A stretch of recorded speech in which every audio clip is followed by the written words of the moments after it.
అందరం కలిసి హెబ్రీలకు 10వ అధ్యాయం 23వ వచనాన్ని స్పష్టంగా చదువుకుందాం. వాగ్దానము చేసిన వాడు నమ్మదగిన వాడు గనుక మన నిరీక్షణ విషయమై మనం ఒప్పుకొనినది నిశ్చలముగా పట్టుకొందము. నిరీక్షణ విషయమై మనం ఒప్పుకొనినది నిశ్చలముగా పట్టుకొందము. నిశ్చలమైన నిరీక్షణ, నిశ్చలమైన విశ్వాసం, అన్వేవరింగ్ ఫెయిత్. ఇంకో మాటలో unwavering faith leading to unwavering worship. నిశ్చలమైన విశ్వాసం లేదా నిశ్చలమైన నిరీక్షణ నిశ్చలమైన ఆరాధనకు దారితీయాలని దేవుడు ఆశపడుతున్నాడు. అంటే ఇంకో మాటలో చెప్పినట్లయితే పరిస్థితులు తలకిందులై ఒక్కసారి ఏమవుతుందని అర్థం కాని పరిస్థితిలో ఈరోజు మన విశ్వాసము, మన నిరీక్షణ చలించేదై ఉందా లేదా చలించనిదై ఉందా? హెబ్రీ 10వ అధ్యాయం 32-33 వచనాల్లో చూస్తే వారి రక్షణ పొందిన తర్వాత వారి పరిస్థితి ఎలాంటి పరిస్థితులు వెళ్తున్నారో మనకు అర్థమైపోతుంది. అయితే మీరు వెలిగింపబడిన మీదట, అంటే రక్షణ పొందిన తర్వాత, ఆత్మనేత్రాలు తెరబడిన తర్వాత, ప్రభు పరిచయల వారు సన్నిహితంగా సమీపస్తులైన పిమ్మట, ఈ 32వ వచనంలో చూడండి, శ్రమలతో కూడిన, బాగా అర్థం చేసుకోండి, శ్రమలతో కూడిన గొప్ప పోరాటము సహించిన పూర్వపు దినములు జ్ఞాపకము తెచ్చుకొనుడి. ఒక్కసారి జ్ఞాపకం చేసుకోండి అంటున్నాడు. రక్షణ పొందిన తర్వాత, వెలిగించబడిన తర్వాత శ్రమలతో కూడిన గొప్ప పోరాటం. ఎప్పుడన్నా జీవితం పోరాటంలా కనిపించిందా? ఎప్పుడు అనుమానం వచ్చిందా? రక్షణ పొందిన తర్వాత, సత్య సహవాసంలో స్థిరపరచబడిన తర్వాత, ఇంకా దేవుని దగ్గరికి వెళ్తున్న తర్వాత, నా ఉన్నతమైన ఉద్దేశము, పిలుపు, ఏర్పాటు నిశ్చయం చేసుకోబడి ప్రభుకు సన్నిహితంగా వెళ్ళిన తర్వాత ఎందుకు ఈ అగ్ని లాంటి శ్రమలు వస్తున్నాయి? అసలు నేను లేదు కరెక్టేనా? మనలో కొన్నిసార్లు డౌట్లు వస్తాయి. ఈరోజు అలా డౌట్ వస్తే దేవుడు మనతోనే మాట్లాడుతున్నాడు. ఒక విధముగా చూచితే మీరు నిందలను, బాధలను అనుభవించుట చేత 10 మందిలో ఆరడి పడితిరి. 10 మందిలో అవమానం లాంటి పరిస్థితి, 10 మందిలో తలెత్తుకోలేని పరిస్థితి. వీళ్ళ దేవుడు ఏమయ్యాడు? అసలు వీళ్ళు చేసేది కరెక్టేనా? అసలు వీళ్ళు సరైన వాక్యమే వింటున్నారా? నిజంగా దేవుని దగ్గరికి వచ్చారా? దయ్యం దగ్గరికి వెళ్ళారా? అసలు ఇది దైవ పరిచర్యనా, దైవ వ్యతిరేక పరిచర్యనా?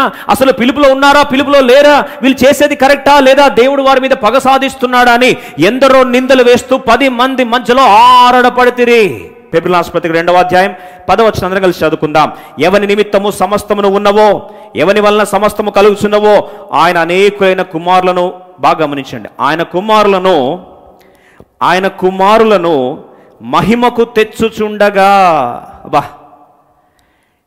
దేవుడు తన బిడ్డలను ఆయన మహిమకు తీసుకొస్తుండగా, అంటే మనల్ని మహిమ యాత్రలో సిద్ధపరచుకుంటూ, ఆ గ్లోరీ, ఆ మహిమ కొరకు మనల్ని సిద్ధపరుస్తూ ఆయన అనేకులైన కుమారులను మహిమకు తెచ్చుచుండగా వారి రక్షణకర్తను శ్రమల ద్వారా, బాగా వినండి, శ్రమల ద్వారా సంపూర్ణునిగా చేయుట ఆయనకు తగును.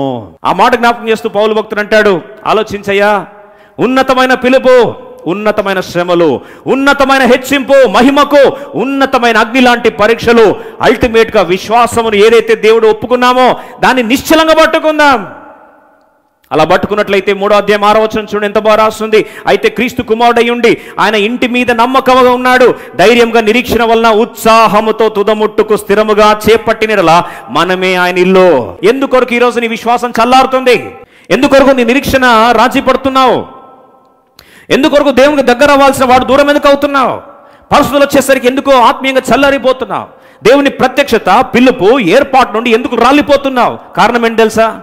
నువ్వు చూడాల్సింది విశ్వాసము కర్తయు కొనసాగించేవాడిని యేసు వైపు చూడాల్సిన నీవు, వాగ్దానాలు ఇచ్చిన వాడిని చూడాల్సిన నీవు, వాగ్దానాలను చూడాల్సిన నీవు ఈరోజు పరిస్థితులు చూస్తున్నావు.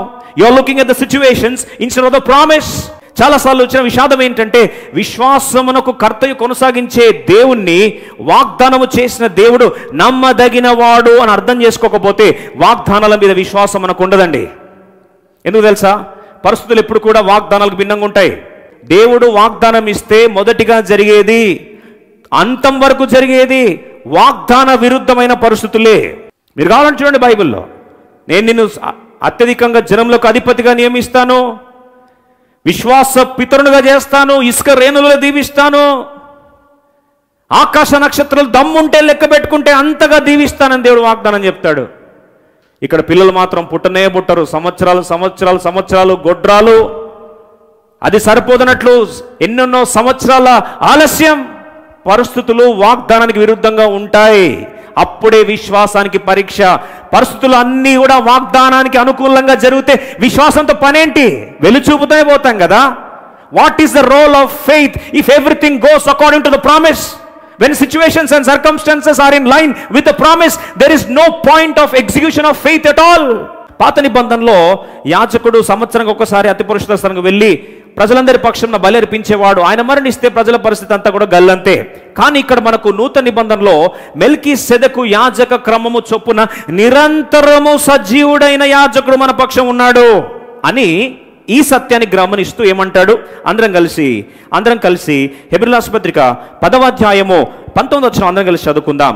సహోదరులారా, యేసు మనకు ప్రతిష్ఠించిన మార్గము అనగా నూతనమైనదియు జీవంగలదియు ఆయన శరీరమును తెర ద్వారా ఏర్పరచబడినదైన ఆయన మార్గమును ఆయన రక్తము వలన పరిశుద్ధ స్థలమునందు ప్రవేశించుటకు మనకు ధైర్యము కలిగి ఉన్నది. నమ్మదైన వానిలో ఉన్న మొదటి లక్షణం ఏంటి తెలుసా? ఆయన సజీవుడు, యుగ యుగములకు సజీవ దేవుడు. 24లో చూస్తే ఈయన నిరంతరం ఉన్నవాడు గనుక, బాగా వినండి 24, ఈయన నిరంతరం ఉన్నవాడు గనుక మార్పు లేని యాజకత్వము కలిగిన వాడాయను. ఈరోజు ప్రియ సోదరి సోదర, పరిస్థితులు ఏమైనా సరే, అవమానకరమైన పరిస్థితులైనా సరే, అనారోగ్య పరిస్థితులైనా సరే, దేవుడు నీకు వాగ్దానం చేశాడా? ఇంకా నువ్వు కంగారు పడాల్సిన అవసరం లేదు. వాగ్దానం చేసిన దేవుడు నమ్మదగిన వాడు, పిలుచుకున్న దేవుడు నమ్మదగిన వాడు, నీ విశ్వాసను కర్తయు కొనసాగించువాడు నమ్మదగిన వాడు. ఎందుకు? నంబర్ 1, ఆయన సజీవుడు. నంబర్ 1, ఎందుకు ఆయన నమ్మదగిన వాడు నమ్మగలగాలంటే నంబర్ 1, ఆయన సజీవుడు, మరణంతో అంతం అయ్యే దేవుడు కాదు. రెండవది, ఆయన మార్పు లేనివాడు. మూడవది, హెబ్రీయుల పత్రికలోనే 6వ అధ్యాయం 17-18 వచనాల్లో స్పష్టంగా చదువుకుంది. ఈ విధముగా దేవుడు తన సంకల్పము నిశ్చలమైనదని ఆ వాగ్దానమునకు వారసులైన వారికి మరి నిశ్చయముగా కనపరచవలని ఉద్దేశించిన వాడై తాను అబద్ధమాడజాలని. ఈ లైన్ గుర్తుపెట్టుకుంటే సగం టెన్షన్లు పోతాయి. దేవుడు అబద్ధమాడజాలని నిశ్చలమైన 2 సంగతులను బట్టి, 18th verse, 2 సంగతులను బట్టి మన ఎదుట ఉంచబడిన నిరీక్షణను చేపట్టుటకు శరణాగతులమైన మనకు బలమైన ధైర్యము కలుగునట్లు ప్రమాణము చేసి వాగ్దానం దృఢపరచను. బలమైన ధైర్యం నీకు కావాలా? బలమైన ధైర్యం. ఎట్లాంటి ధైర్యం అండి? నేను శరణాగతులై దేవుని ఆశ్రయించినప్పుడు నాకు ఈరోజు ధైర్యం ఇచ్చిన దేవుడు ఏమని తెలుసా? వాగ్దానం చేసిన దేవుడు అబద్ధమాడ జాలని వాడు. నంబర్ 1, సజీవుడైన వాడు. నంబర్ 2, మార్పు లేని వాడు. నంబర్ 3, అబద్ధమాడ జాలని వాడు. ప్రియ సోదరి సోదరుడా, మరొకసారి జ్ఞాపకం చేస్తున్నా, వాగ్దానాలు చేతిలో పట్టుకొని వణికిపోతున్నావంటే దాని విలువ నీకు తెలియదు. వాగ్దానం చేసిన వాల్యూ నీకు తెలియదు. వాగ్దానం చేసిన దేవుని యొక్క పటిష్టత నీకు తెలియదు. ఆయన సజీవుడు, యుగయుగముల సజీవుడైన వాడు, మరణం వచ్చే దేవుడు కాదు. రెండవది, మారే దేవుడు కాదు. మూడవది, అబద్ధమాడేవాడు కాదు. దీనివల్ల మనకేమొస్తుందండి? బలమైన ధైర్యం.